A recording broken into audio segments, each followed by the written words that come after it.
Internet! Welcome back to another episode of ShoutStone. My name's Shalthis from the GKick Podcast, and we are heading back into the arena. Yes, this time we are taking that Mage deck that Blizzard put together during their arena live stream, and heading into our next matchup.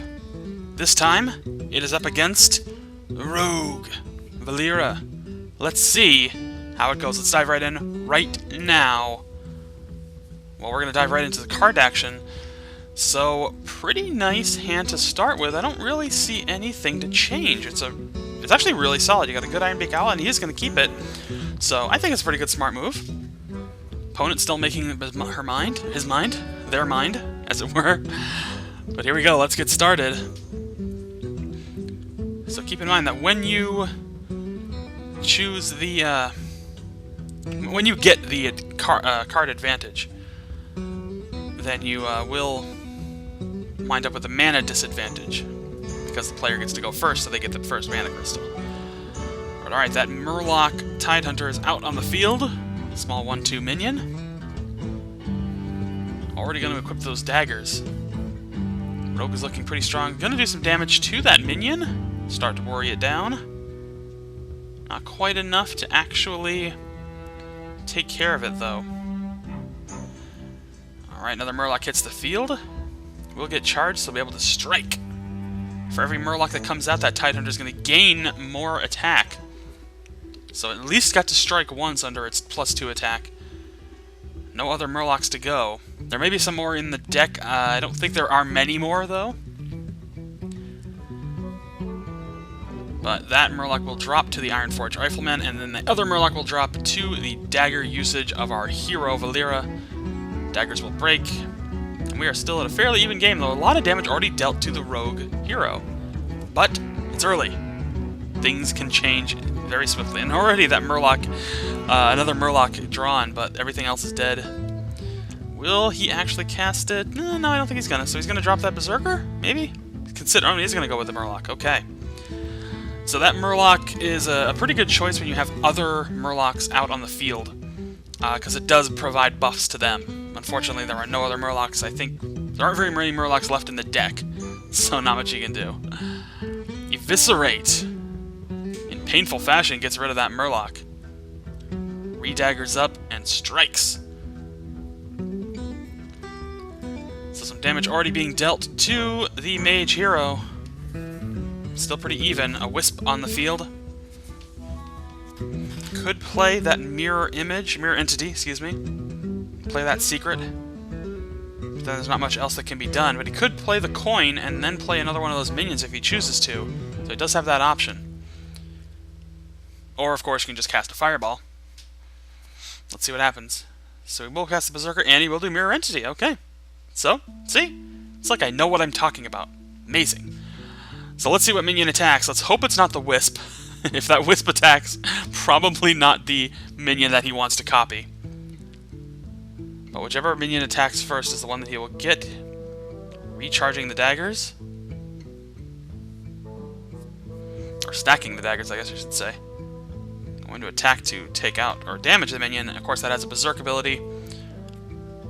Now the Wisp attacks but kills the minion, so it does not trigger the secret. Oh, wait. But the other minion does trigger it because it just deals damage. So that's pretty good. Still a fairly even encounter. Gonna quickly even the playing field here. And clear the playing field, as a matter of fact. Silver Moon Guardian. Divine Shield on that Silver Moon Guardian. 3/3 minion. There's nothing else that can be done. Let's see what the rogue player wants to do here. We'll strike with Spellbreaker to silence the minion. And punish with Eviscerate, which is a 4 damage ability when it's dealt in a combo, which means if it's played anything but first. So here come the Murlocs. Murlocs are starting to come out of this deck. That would have been a really good time to play a lot of these other cards that have unfortunately gone now. But he is going to... yeah, he's going to play that Murloc. He's going to Fireball, and then attack with the Murloc to kill that minion, and clear the field once again. So far, the playing field not having much activity on. I mean, lots of activity, I should say, but not very many constant minions. They are constantly being cleared out. Rogue player re-equipping daggers. And of course, those daggers can be charged up like you saw previously. If you already have the daggers out and you click it again, it won't repair them, but it will add bonus attacks, so you can get a few more damage. Priestess of Elune being played, and that's going to recover 4 HP for the mage player, and put a pretty strong minion out on the field. How, oh how, will the rogue player respond? Rogue decks are very deadly. At least they certainly can be. And he's just going to attack? Yeah, just going to attack that minion. Eat 5 damage for its troubles, though. Sacrifice the weapon, and bring out the Molten Giant. Oh my. And another Eviscerate. This is a very Eviscerate-heavy deck. But it is a very key combo card, and it does a serious amount of damage at a fairly low cost, so... really good element to have in the rogue deck. There's already seen 3 of them. I don't know how many more you can actually have in the deck. I think that may have been it, but that was pretty potent. Alright, so now with that Molten Giant on the field, that thing has to be taken care of. Strike, Fireball. Now, of course, that Molten Giant, if it strikes 3 turns, everything's done for our mage player. But let's see what happens. Flesh-eating Ghoul. Whenever a minion dies, it's going to gain an attack. That's any minion, whether it's an opponent minion, your minion, doesn't matter. Gains attack. Very much like a Berserker Troll. Alright, so the big strike there clears the shield. Breaks that. Another Eviscerate! Apparently, you can have as many Eviscerates as you want. Head crack to the hero. Re-equipping those daggers. At least he can't strike with that iron, or with that Molten Giant, because he took out the minion with it. Or took out the shields of the minion with it.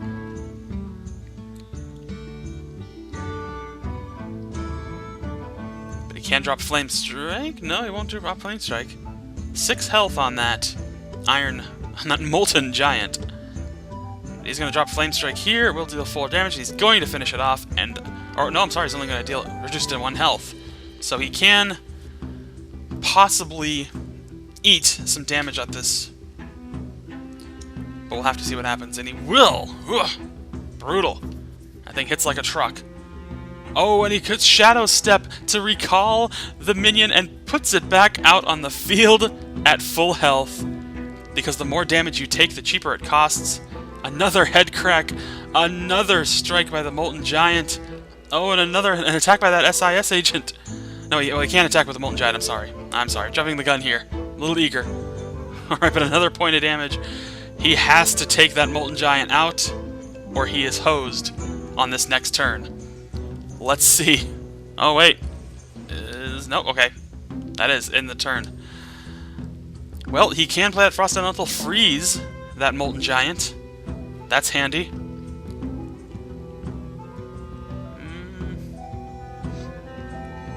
We'll drop more minions, but 10 HP.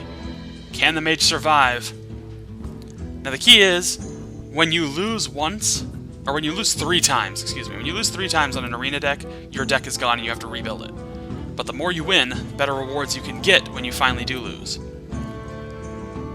Playing a... no? Oh, you did play the Sunwalker. Big head crack. Striking again. Boosting those daggers one more time. Does another couple points of damage. Really, you can boost them as much as you want, as long as you don't attack with them and bring them down. Could play that Mirror Entity card, and he will. Just in case something else potent comes out.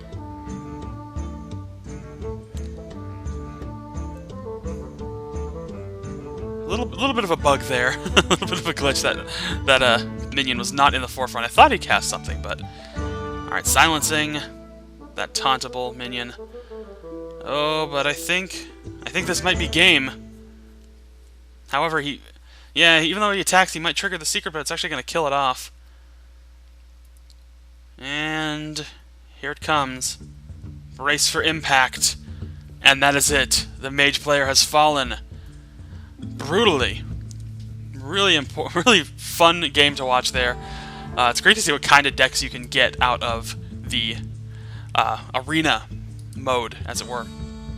So there you have it.